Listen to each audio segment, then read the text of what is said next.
After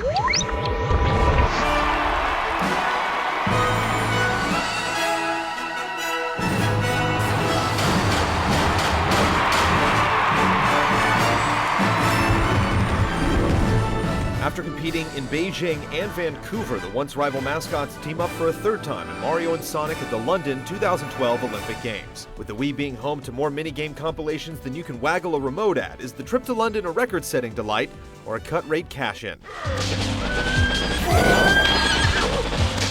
You won't be doing much unlocking in this collection, as every minigame is available to play right from the start. With no Motion Plus support to speak of, most of the events require little more than spastic waggling as their main form of input, resulting in a questionable lack of distinctiveness. Hurling an iron ball by shaking the controller to gain momentum and hitting a button to release it in the hammer throw event will result in some outrageous deja vu when you realize you just used the very same controls in the long jump event. Indeed, you'll soon notice that you can successfully complete many events with frantic motions in any direction, regardless of what the on-screen prompts suggest. Meanwhile, others feel like they're based more on luck than skill. This makes it hard to take the game seriously when your valiant attempt in one event will net you a fourth-place finish, while another allows you to casually wave around the remote with no concern and place you in first. Perfect.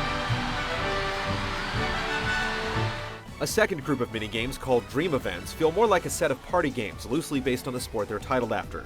Dream Discus will have you flying on an oversized saucer collecting coins, while Dream Long Jump has everyone bouncing on clouds in a bout of last man standing.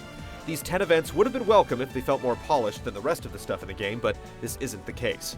The Monkey Ball-inspired Dream Sprint is actually by far the most broken in the entire collection, which is odd, since it's directly copying a formula that's worked for years.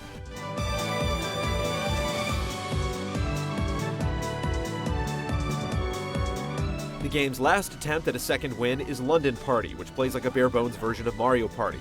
Don't expect any fancy flourishes though, like turns, dice, or even a functional game board. There's just an overhead map of the streets of London where you and 3 friends can wander around and initiate randomized Olympic events. Given that a vast majority of the events aren't much fun to begin with, however, it's unlikely you'll want to bother with this.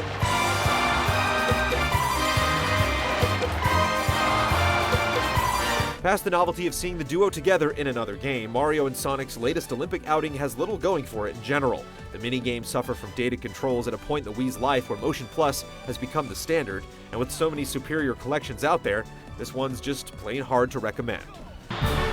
You lose! Oh, man!